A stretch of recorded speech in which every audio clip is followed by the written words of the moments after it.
All right, Luca Nation, your weekly PWCC / kind of Saturday episode of Lucas Tigers and Bronzo. I think it's episode 678 or 679. It's a lot. Could it be more? It's a lot. It's a lot. It's a lot of episodes. I try to keep track. I try to keep count. Yeah, I mean, listen, it's been almost 2 years. By the time we get to the national, it'll be over 2 years. So we're gonna go out to dinner for a 2-year anniversary. About 750 or so by then, which it's pretty nuts. It's pretty crazy. Are you gonna take me out? Yeah. Wine and dine me. I'll feed you fast food. You don't eat that stuff anymore. Keeping it icy. I'll feed you fast food. You're calling the wifey. So come on, no 50 cent, no 50 cent, no 50 cent lyrics.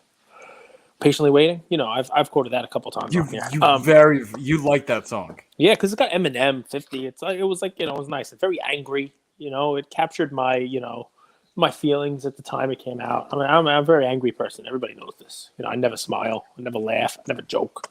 PWCC weekly auction, guys, and the big thing. I don't know if you've noticed it yet, but on our intro, me breathing heavily, because I'm out of shape.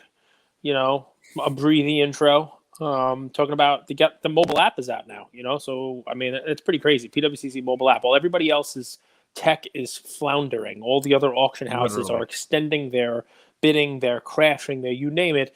PWCC, they don't have any problems with their bidding, and then they go and they roll out the app that lets you bid on both the weekly and the premier auction on there.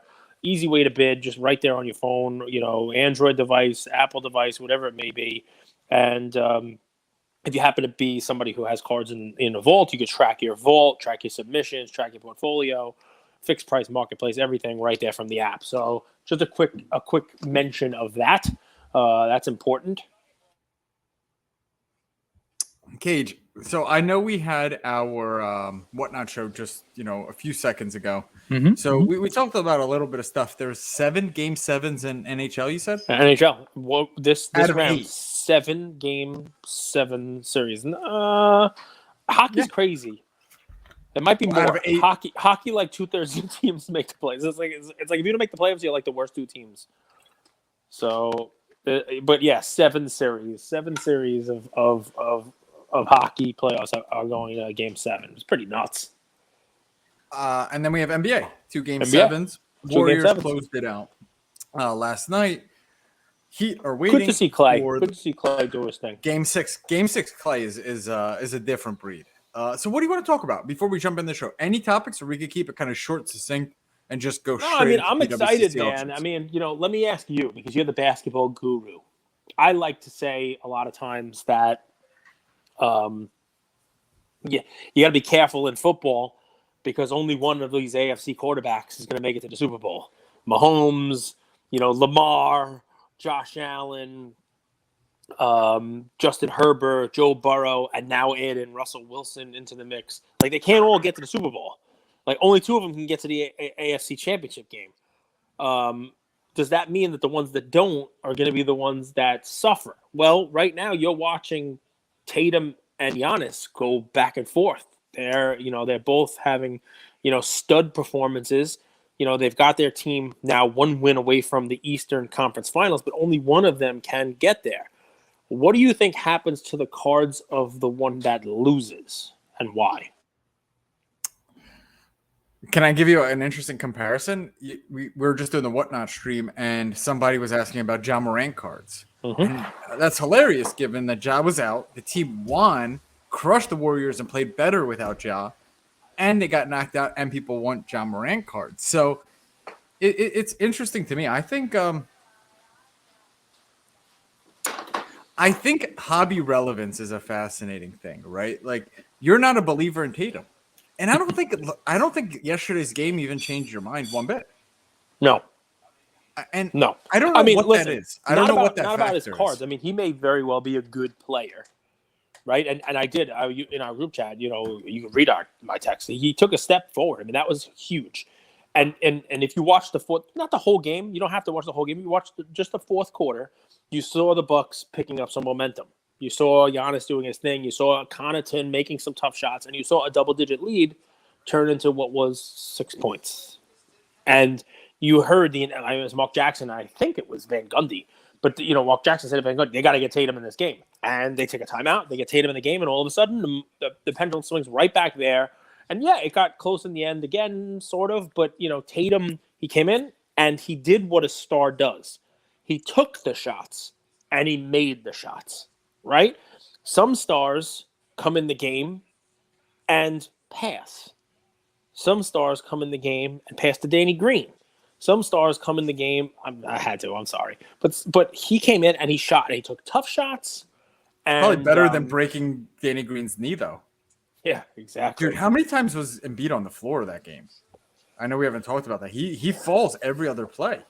The NBA has become a flop fest, and I will tell you, it's one of those things that I think could detract from the overall popularity of the sport, because baseball kids, this generation of collector or sports fan loves basketball right now, and they hate baseball because baseball's slow. It takes too long to play the game, and what slows baseball down, right? And they're trying to move it along, replays, pitching, reviews. Now basketball, I know they want to get the cards. I know they want to get the calls right, but you got a lot of fouls going on. You got a lot of flopping. And with TV now, with the slow-mo, you see a play reviewed, and it's like, okay, a little tappy tap, right? A little tap tap, and then boom, the guy's like, oh, it's Neymar. It's Neymar rolling around on the ground, and it slows the game down. So Neymar caused all this. This all started from soccer flopping. No, but it's becoming like that in the NBA, and people are flopping, trying to sell calls. And there's always been, trying to sell the refs on calls, but now it's should they review it? Let's watch it 47 times. Let's take a timeout and review the call. Let's see. And also, I don't know if it's new rules this year. They got to change this. Maybe it's because I watched basketball in the 80s and 90s, but every play now is let's review for a clear path and let's review for a flagrant. It's slowing the game down. It's making even the last couple of minutes, which would be the most exciting time in normal playoff basketball, a little slower and a little duller. It takes away from watching. You went to watch your Yankees yesterday. I did. I watched the Yankees. No, the Yankees weren't on. I was a lie. Oh, you just would rather not watch anything. I don't have to watch the Yankees. The Yankees win. The Yankees just win. Stanton and Judge hit home runs again. They, I think it took 32 games for them to both get to double digits. The Yankees have done that a couple of times before. Mantle and Yogi, I think, did it in like 21 games. They both hit 10 home runs at 56. But yeah, man, I mean, they're playing well. The pitching is good. And, people are buying Judge cards. There happen to be, we're talking about weekly, so there happens to be a really sick Judge card in the premiere that ends on Thursday this week, guys. I know we're talking about the weekly auction, but just a little note. The premiere, which usually ends on the weekends, usually a Saturday end, is actually ending on Thursday this week, coming up. Just making sure everybody knows that. Is that right? Because of Memorial Day? No, I think Memorial Day is the week after. I don't know why. That's interesting. I do not know why. You think that? I think that's going to cause some deals, some things to fall through. I think if you're listening to this show and you're a buyer and you have liquidity, you might be able to get some deals here. Down 5 days. Stocks are falling. Well, listen, that's a good way to roll in. And before we even get into the cards themselves, the one overarching thing that I'll tell you is we've talked about this on every one of our shows so far, but just in case you're listening for the first time, you name it, this was an interesting week and a half in the market. And most of the cards that are ending in Sunday's weekly auction are cards that were listed in the last 10 days, right? They have to be, right? Auction's up for 10 days. But several of them were listed as recently as this Wednesday, as the markets were crumbling, right? Tuesday, Wednesday, horrible days in the market, you name it. And you were able to get cards in from your vault into this auction. And that's the flash feature. This week's Sunday auction has 1,434 flash auctions. And we're not talking about, garbage cards in the flash auction. We're talking about 52 tops Jackie Robinson. We're talking about several cards that were flashed in that are going to go for 5 figures. We're talking about flawless Steph Curry patch autos.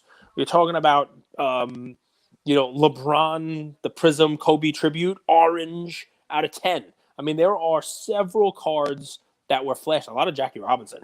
53 tops Jackie Robinson. I see a 50 Bowman. Just hit flash, sort by price, or however you want to do it, and you'll see some killer cards. You brought out some Jordan stuff. There's a lot of cool cards in there. It's just one thing to look at, right? I mean, obviously we talk about the power buyer and the flash, but there may be some deals if you happen to be in the market for a Jackie Robinson card. There's a PSA 3 that was flashed in that maybe didn't get the eyeballs that it otherwise would have. The 50 Bowman, it's an SGC 4, is gorgeous. There's a 1950 Bowman that got flashed in. It's at $3,900 right now. I don't know if you're ranking by price. You should probably rank by price and hit that flash up there. So you sort by highest. There you go. So let's get right into the data. Just sick stuff. Just amazing stuff. Oh, a nice little scoring kings. So I like the 50 Bowman Jackie Robinson. That's what I like. But anyway, yeah, go right into it. Let's get into the data. Because there's some really cool stuff. The coolest card in this is, this is one of these ones that could have, it's a premier card. We talked about it last time.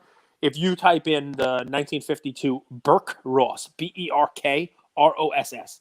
So last week we talked about a mantle that was going to set a record at the grade, and it was the 54 Red Heart mantle. This is a 52 mantle. I think you're still in flash. So it might just, So you just do 1952 Burke, BERK, Ross, ROSS, 2 words. There you go. And you'll see. So I think, like I said, I think you're only in the flash auctions. But 1952 Burke Ross, really rare card for mantle. There you go. You found it. It's already up to $26,000. You could check out the pose. It looks just like his typical batting pose that's in there for the 1951 Bowman. Very similar. This card is really rare, an iconic card. It's from that 51, 52, quote unquote, like rookie second year. You got it. That's it right there. Just a gorgeous card, right? Check that card out. It looks faded. Well, so Burke Ross is a different set. There's a Jackie Robinson in it also. It's a real Doesn't nice. It look really faded? Or is that just how it looks? That's just the way the cards were. They're like part like animated. Take a look at them. So real nice looking card, and one that I guess I'm gonna have to stop saying this, right? Where I say, this is not a card you'd normally find in the weekly auction. People are putting cards that could be in the that could be in the premier auction. Well, you're going to see more of it, Cage. When you see markets correct, and we're a social media generation, right? FOMO cuts both ways. People get nervous and they panic, and they might want, these cards are not cheap. $26,000 that could feed a family for 6 months. And when it comes to that versus a card, you're going to start seeing some more of these, don't you think? Yep, 100%. Yeah, look at that one there, hand painted. Looks like the card. 72 card set. It had everything. What's amazing on this one? It still has DiMaggio in there. DiMaggio and Williams cards are big ones in this set because they didn't have 52 Bowman or Topps cards. So it just this is one of those fun kind of I don't want to call it like an obscure set, but it is. It's definitely an eye-catching mantle at that high of a grade, which is why it's already up to $26,000. So I'm trying to look at the pop here really quick, and we can jump onto other ones. It looks like there are 23 8s and 1 8.5. No 9s, no 10s. Pretty crazy. I want to ask you something. So my gut says, we're getting deep into the NBA playoffs. Like you ask Tatum or Giannis. My answer is kind of neither. Morant already took up a lot of the liquidity in the market of like the speculation. And I think NFL quarterbacks are actually where people are going to start looking. We're almost in June. They're going to, by national, people, are pretty heavy into NFL and speculating into quarterbacks. But with the market the way it is, sell in May, go away. We've talked about that on our show a little bit. Would you be a little worried speculating right now on quarterbacks because of the uncertainty of, I don't know what's going to happen in the next 2 months, just in the whole macro market? No, I mean, I think quarterbacks. I think quarterbacks is going to be where people will be trying to put their money at the national. I think you hit the nail right on the head. Even if you're looking to just get in something now and move before the season starts, I think quarterbacks are. This is the time to maybe look at one. So look at flash auction, weekly auctions of quarterbacks, and you're going to find some opportunities. Definitely, 100%. Did you see Mahomes' schedule? Maybe the most difficult first 8 games, all against winning teams. Is that a good thing or a bad thing? Right, because that means a lot of viewership, a lot of media coverage. Is playing good teams necessarily a bad thing? There was a lot of movement this past season. A lot of stuff in this offseason, right? I'd like to say, is there a safe bet for regular season success? I think the safest bet, could potentially be Josh Allen was my safe bet last year because the Patriots had lost Brady and you got the Jets and you got Miami, but Miami got better. They're pairing up Waddle with Tyreek Hill, right? Mac Jones was better than advertised. But Tua can't throw.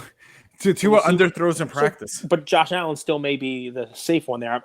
Last I looked, Buffalo was one of the favorites to, with the best odds to win the Super Bowl, which is, a little surprising to me. Mahomes, I'll talk about this all the time. I'm an AFC West guy. I mean, I'm a Raider fan, and the Raiders, last second wound up losing to the Bengals, who went to the Super Bowl. So I guess you could say we were close. We were also very close to missing the playoffs entirely in that, fiasco in San Diego. And while I like Derek Carr, I think he's a good enough quarterback. He's the worst quarterback in the division. Look at that AFC. Carr's the worst. And you got Herbert, Russell Wilson coming into Denver, and you got, Mahomes. So, that's a difficult division to win games in. He's got to win 2 games against Russell Wilson. He's got to win 2 games again, play 2 games against Justin Herbert, play 2 games against the Raiders, who play them tough, especially losing weapons. So, yeah, I mean, we've had people on the show who talk about Mahomes as like, the guy. This is, I've said it a bunch of times. I'll say it again. This is an interesting year to see what Mahomes does without the weapons and with, I think, a step up in competition.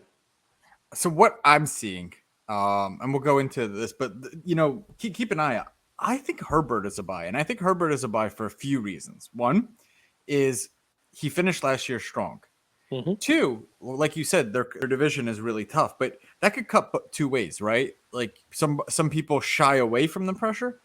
I actually think when you know that your division's this tough and you know the games that you're going to have to play, yep. Someone that young, and you already see on his social media, he's posting like 100 days till NFL season. I think they come in very focused. And I think one of 2 things happens. Either they start out with a great win-loss record, or they're playing from behind and he's throwing the ball all over the place. Either way, I think that does wonders for his cards in the first 8 weeks. Okay. I mean, listen, this makes sense. The thing is with Mahomes now, the value of Mahomes cards, is going to be that he's got to win. Herbert. And Herbert's cards, he just has to take a next step up, right? So it's sort of like Luka, right? Like people will be happy right now. Look, they want him to win Game 7 today, but I think most Luka fans are like, all right, better than last year. Not only did we win a playoff series, but we took the Suns to 7. Okay, we're seeing progress. We'll hang on to the Luka cards next year. We will. Herbert gives me Ja Morant vibes. I mean, okay. Why? Not sure. Okay. I mean, listen, Herbert didn't make the playoffs last year, and that was a letdown, but his cards really didn't come down too much. That means the people holding him are going to give him a leash. I think, because of that disappointment, you'd want to see him make the playoffs this year and maybe do something. Herbert, we have these comparisons, right? Trey and Luka. At the end of last season, Luka was out of the playoffs real quick, and Trey was going to the Eastern Conference Finals. And the Trey people were able to say, why is Luka 10 times as much money? Why is Luka 4 times as much money? Why are we doing that? Trey should be, Trey's disrespected. Well, you know what happened? It happens in all sports. Anthony Edwards and LaMelo are always going to be compared to each other. If Zion ever gets off his ass and plays, Zion and Ja are going to be compared to each other. It's the draft year. Go back and go back to Shaquille O'Neal and Alonzo Mourning, or Chris Webber and Anthony Hardaway. When big names and stars are drafted in the same draft class, Well, guess what? Burrow and Herbert. People were all on Herbert, and Burrow got injured. And now Burrow did what Trey did. So I compare Herbert to Luka because he's really coming off of what happened the season before, right? And if you believe in Herbert, Herbert's got to go out there and do what Luka's doing right now. While Burrow's sitting on the couch watching, Herbert's out there advancing his team in the playoffs. That's the thing that Herbert owners are gonna hopefully look for. So, yeah, let's talk about Mr. Jerry West. Nice. Did you get a chance to watch Jerry West play? No. No. He was a little bit before your time, right? He probably played while I was alive. Maybe. I don't know if he lasted that long, but I probably wasn't coherent enough to watch and actually understand the sport. But that's a nice card. So we're talking about the 1961 Fleer Jerry West rookie in PSA 7 near mint condition, which is currently bid at $3,600. Obviously, all these things will change. Some of the prices are so low right now in the weekly auction, especially in that flash size. Very clean. This is a real nice card for a 7. Really, really nice card. And you like Jerry West. I mean, this whole I watched the documentary or like the kind of the mockumentary, so to speak, like the Showtime Lakers. They didn't depict them in a bad light, but they didn't also depict them in a good light. And they showed him as like a true human with his flaws. He's a necessary part to build, that Lakers dynasty. But he came right before that Lakers dynasty. He only won one championship of his own. He was a great player, but he only had one championship. Got killed by the Celtics a few times. And they kind of depicted him as an asshole, aggressive, a drunk. I mean, back in the day, everyone was drinking, smoking. You know what I mean? I'm interested what you think of his legacy, because to me, he feels like he's kind of on the tail end of his legacy. He got the chip. That was the key. I mean, that dude was an all-star 14 times. Like that's, not a lot of people do that. Not a lot of people, are 14-time all-stars. And a lot of them, in the league don't win. He did get one, and he happened to be playing at a time where there was another amazing dynasty, right? It's just what my happened. favorite part of this card is right here, Cage. The giraffe. The giraffe on the Lakers. I don't understand where it comes from. If you guys listening know why there's a giraffe logo, let me know. But this is sick. You like Jeffrey the giraffe from Toys R Us? That's funny. Dude, that's very funny. No, I think it's still around. I think it's back. I think it's in, it's in, what do you call it? The mall. I think I saw it in Macy's. Maybe has one. Dude, you want to pull up a really cool? Card? Put in the 2009 Crown Steph. Easy. Done. Go ahead. Beautiful card. Do you think people like the Crown Royals? So they're like $500 a box now to hopefully get a Cade Cunningham. This is Steph, rookie 09, but I want you to zoom in on that auto for me. Tell me what you see. You know what I see? What is I that? see a rookie on-card auto. Not a lot of Steph Curry on-card rookie autos in his pro uniform. Facts. And the ones that are sell for a lot more than this is currently bid at $4,000. Right? So with the prices, this is kind of one of those like eye-opening things for me, right? I opened with my son a box of Crown this week because we were looking for a kaboom. And we got an auto of someone I didn't even know. He might not even be in the league. I don't even know who it was. And I posted a picture. Here you go. Not every box of Crown has a kaboom in it, but that was $500. Like, at some point, people are not going to buy a case of that to hopefully get a Cade Cunningham when you can get an on-card 9.5 with a 10 auto Steph Curry rookie from the same release. Just one of those things where the price catches up now. Maybe this one sells for a lot more than what it's at now. I can only tell you what these things are bid up now. And like I said, I looked over this auction. I'm going to have my thumb pretty heavy on the buy button because there's some really nice cards. that are And this not is an selling. incredible condition card. I mean, the edges, when you have these the gold foil too, and the die cut. Yeah. right, when you see a 10 surface, 10 centering on a card like this, die cut's always going to have issues with the edges because of just how it is. But the other three subgrades, that's as high as it gets. Yeah. Another fun one, just to kind of bounce over. You could put in 2003 gold Brady if you like. Not many opportunities around these Bowman Chromes are out of 50. People have locked up the Tom Brady Chrome Golds. They don't come up for sale too often. So it's just one of those opportunities that, like I said, there are probably a few of these at the Fenway show this week. But if you're not there, here's an opportunity to get. Like I said, they don't really. It's PSA 9, and it's an early gold of him, right? So it's 03. People love gold. Got to point out the golds when they're available for purchase. Beautiful card. Let's keep rocking. What else caught your eye? You want to talk card about the that Gaudy? I own? I won't be bidding on it. 86 tops traded Tiffany Barry Bonds. I think there's more than one for sale.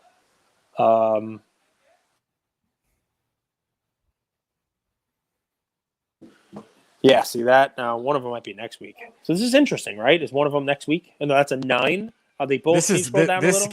This gets really interesting. There's 2 10s and a 9, but the 9 is a PWCC top 15%. I know all of these ending this week. Should we scroll down? One day. The 9 is next week. Okay, see, so there you go. So 2 of these. I mean, it's not exactly the lowest pop card, but they are difficult to find. And recent sales significantly more than where they are. One of Bond's tops, his best rookie card. It might be his best one. I only own one Bonds card, and this is it. Some people say he's the best home run hitter of all time. Some people say they don't want to touch him with a 10-foot ball because he was a cheater. I think what you're seeing here is maybe people unloading a card because he didn't get into the Hall of Fame. There was that kind of hope that he and Roger Clemens were going to get into the Hall of Fame. But there's still another chance for him. So, he's not dead in the water just yet. But maybe somebody who's just kind of, liquidating and getting out of these cards now because he didn't get into the Hall of Fame. For sure, there's 2. Yep. Whenever there's 2, you have a better shot at getting a deal. You got a shot. You got a shot. You definitely do. All right, what else you got for me? So there's the Gaudy Ruth. We could talk about that one. Yes, 100%. I mean, this is one where if you are in the market for a Ruth from the 1933 Gaudy set, this is a poor 1, right? So that's the condition. It's not poor, and poor people can't buy this card because it's still cheap in this condition. It's still not cheap in this condition. It's not many opportunities come around to grab one of these. It's a great looking card, and it is the best one. The 1933 number 53 with the yellow background is the one that carries the highest price. I don't own one of these. I will have to add one of these soon to my collection. I own a 181 green. I own a 144 where he's batting. I don't own a 149 red. Again, another one I'll have to add. But like I said, it's one of these things where, if you just want to put a card down on a table and say, here you go, you don't have to tell any story. You don't have to tell why this is a kaboom, but this year they're rare kabooms. It's not a color blast, and this year there was a rare color blast. It's Babe Ruth, and it is an iconic Babe Ruth card that everybody knows upon seeing it for the first time. So, can't go wrong with that. 2 more we can kind of look at if you like. It's there is a 2016 SP Authentic Austin Matthews rookie, the rookie auto with the PSA 10, pop 13. Of this year's NHL goal leader, a guy that I gave a play early on. We talk about hockey a little bit, and that's when I sent you over there. You got it, 100%. I can see that. Yeah, nice card, right? I mean, a real nice card. That's the Future Watch. Real bold signature. The auto is authentic. The card is a Gemmin 10. It is, real sweet looking Austin Matthews. If you think he's going to take the Leafs any further, go ahead. I gotta be honest, man. I love the out of 9.99. Like I would love to see Panini do that with like the silver, for example, or some cards that they don't number, just to have like this what the supply is, even though it's on the higher end. I love that. I love that as a buyer. Yeah, it's what made Panini Digital interesting to me. Silver's Right. out of 149. You know, it makes silver actually something that a known quantity. So I can go two ways if you want. There is a Jordan patch auto. There's a lot of great Jordan cards in this. There's also a really cool downtown. Doesn't get the love that that Kabooms and Color Blast do. But Andrew asked me this week, is there an insert from this time period that I think might Right. actually make a little bit of a comeback? The downtown one, especially because of all the 3-point shooting. This one here, he's not a 3-point shooter yet, but there is a really cool looking PSA 10 downtown LaMelo rookie from Panini 1 and 1.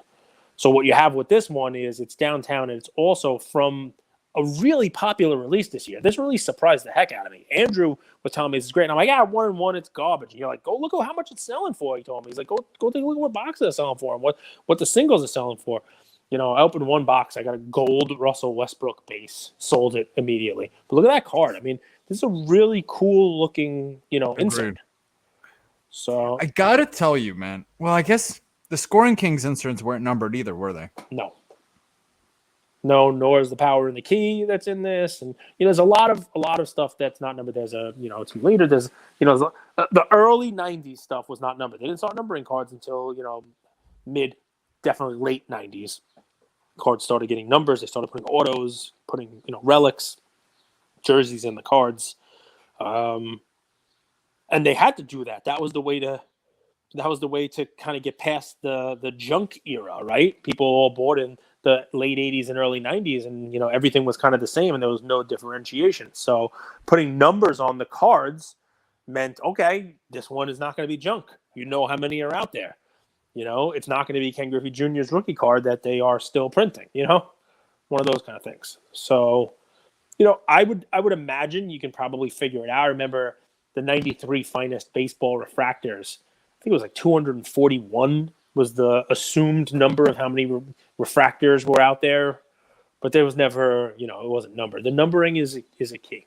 So I get it. I get why, people might shy away from the non-numbered stuff. But yeah, man, I will tell you, another thing about this weekly auction is there are a lot of shows this week, right? So you might be able to get in and get some bargains here if you're listening to this, because people are at Autograph Fest with Rick Probstein, or they're at Costa Cards Boston show at Fenway, which looks awesome. And maybe people aren't paying attention to these cards that are out there. So maybe some of those flash deals, some of these cards you'll be able to kind of steal for a little bit of a bargain. The cutting the other way, there are no other auctions ending this weekend. Heritage is on their third day today. I think they were Thursday, Friday, and they have very little left. Selling. So you don't have a Golden. Premier is next week. Golden's next week. So you don't have anything competing, head to head with this for auction space, except Game 7s. Tomorrow is Game 7s. So you got a Sunday of Game 7. So maybe, guys, this weekly auction, you got to take a look. Take a look at some of the cards that are in this. I'm talking about in that $3,000 to $4,000 range. If that's where you're able to play, there are cards sitting there at 3-4 right now that should sell for 10. 12, 15, so there's, I don't know if it's just this week. I don't know, people don't have eyeballs on it, or if it's just that we're talking about it a day beforehand. And like Andrew always tells me, hey, these are auctions. You know how an auction works? Just because that's the price now doesn't mean that's what it's going to sell for. That's the old price, right? So anyway, we went through some of these cards. Guys, check out the app, download the app. It's real easy to use. Another fun feature we talk about every week, and I don't want to end the episode without talking about it, is the Power Buyer. It's over there on your left where you sort. You can put Power Buyer on, and you'll find a lot of those cards that I spoke about, where they, listen, there are $2,000, $3,000, $4,000, and the appraisal value is probably 10. So take a look at that Power Buyer. Flash almost 1,500 cards flashed into this auction. So, a lot of cool Jackie Robinsons, like I said, a lot of Michael Jordan stuff. I love the instant auction cage. I think you get a real pulse on the market based on just watching that instant auction, seeing what people are bidding on and how the bidding works. If you just kind of sit and watch, you might get some data back. Like I'm seeing some Clay cards starting to get bids after Clay has a huge game. So you just get a pulse on the market, seeing where people are putting their money or where people are even putting their attention before they put their money. It's become like the fake fireplace log, on the TV, the Yule log for Andrew. He gets his grinder out, he gets some of his good, like the magic formula together, which one he's going to mix up. He a little puff, and then he just watches the scroll of the PWCC auction. Oh, look at that. Clay just got a bid. Oh, look at that. It's just, hey, it's, you fall asleep to it. Not the worst. Not the worst. Not the worst idea. Not the worst idea. Luca Nation, we'll give you back 25 minutes, a little bit on the shorter end today. We love you. We'll be back tomorrow with the Fractional Report. People are giving us amazing feedback on our 1 of 1 episode. They love the honesty, and that's what we try to do. We're not trying to say our opinions are right or wrong. We're trying to bring you a wide range of other people's opinions from the hobby, and you guys as listeners come in and go back to your drawing boards and make your own decision, right? We're just the messenger in kind of this whole world. Are we not? Listen, they're all messenger gods. What do you mean? I mean, the messengers are important sometimes, especially in how they deliver the message, don't just say, don't kill the messenger, or we're just the messenger. Messengers are important too. Right? Yeah, but have you ever done ayahuasca or like hallucinogenics? There's a shaman. Oh, right? all the There's time. I do them every couple of days. That's too much, and we need to talk about that. But once every few months, not a big deal. So there's a shaman, and the shaman wants to walk you through the experience, but they don't want to have the experience for you. Everyone's experience is going to be different. Okay. All right. Listen, that works for me. The Hermes, but he's like Hermes, and that's Greek mythology. In Roman, it's Mercury, the messenger god. He's got the winged What was feet, your favorite book growing up? Max, the dog that refused to die. I did a report on it in first grade. Is that what you meant? No. Love you, Luca Nation. Mine was probably the Alchemist or Hatchet. When you were in first grade, you read The Alchemist? Growing up. And did you then give the idea to Coldplay to make that their album? Hatchet, I read young. Hatchet book. I was in grade school. All I read was sports biographies. That was the section I just went right to. Okay, I'm going to read the sports biographies. I read the Wes Welker biography. Not Wes Welker. Wesley Walker. Not Welker. Wesley Walker. He was a Jet wide receiver before Wes Welker. Wesley Walker. And he was blind in one eye. He was legally blind and played for the Jets. 100%. I remember reading about that when I was a kid. I think he was number 85 for the Jets, maybe a wide receiver. Cool story. Who else? There was a wide receiver for the Redskins named Charlie Brown that I read about because I thought that was a cool name as a kid, because he had the same name as the idiot who couldn't kick the football because the girl kept taking the ball out from under him. So yeah, Charlie Brown. So I read about him in the 80s. Who else? I read about a whole bunch of Yankees. There were all kinds of Yankees books. I live in New York. It's like a whole Yankee section. James and the Giant Peach? Does James Iliad have and the giant Odyssey? peaches? I read that, but not when I was in grade school. I'm a big Homer fan. That? Oh, Homer. Oh, Homer. Homer Simpson? When did I read it? I don't know. I think junior high. Read a lot of. How was that not grade school? I think like elementary school. I read junior high. Little Sir Arthur Conan Doyle. Some Sherlock Holmes stuff we always had to read. The Hound of the Baskervilles. I definitely remember that. What else? So why are we talking about what we're reading? Not sure. Love you, Luca Nation. So thank you all for listening to another episode of Lucas, Tigers, and Bronzo My. I wanted to tell you about a new service that we have starting as of today, and I'm really, really excited to bring it to you guys. So as a part of our partnership with SGC, we got 50 free submissions every single month, and many of you have taken advantage of that. And it's amazing that we could have the opportunity to 650 episodes, 675 episodes in, to go ahead and give back to our community. As people were sending those cards in, they asked, can we send 5, 10, 20 more cards to you guys? We'll pay for it, but we wanted them graded with SGC. You guys know SGC is turning cards around in 13 to 14 business days, have incredible customer service, and their secondary market values are going up day after day after day. And that's exciting for the hobby and exciting for the grading landscape. So we didn't want to just rush into it. We wanted to do it right. And what we did was I relocated here to Boca Raton, Florida. I opened up a P.O. box maybe 5 minutes away from SGC, and I will be hand delivering and hand picking up the cards. So you don't have to worry about anyone else touching your cards. It will be me, and I will update you every step of the way. So here's how it's going to work. I'm going to personally pick up the cards from a P.O. box, prep them, new card saver, new penny sleeve, and deliver them to SGC every single Tuesday. Why Tuesday? Well, it lets the stragglers over the weekend come back through on Monday and gives me a day to prep, and it basically gives SGC the entire week to work on grading those cards. Once your cards pop, only then at the end of the process will you be paying for the service. It's $25 per card, simple as that, and the turnaround times have never been faster. We're hearing right now 13, 14, less than 20 business days. So there it is, 9170 Glades Road, number 135 is the P.O. Box in Boca Raton, Florida, 33434. 9170 Glades Road, number 135, Boca Raton, Florida, 33434. Of course, you could shoot me an email or shoot me a text anytime, and I'm always available. Many of you already have my email. It's iamandrewgoldberg@gmail.com, or my cell phone number, 215-519-9154. Reach out with any questions. I could walk you through the process. I've hopped on the call with quite a few of you, and I'm happy to do that. Love you, Luca Nation.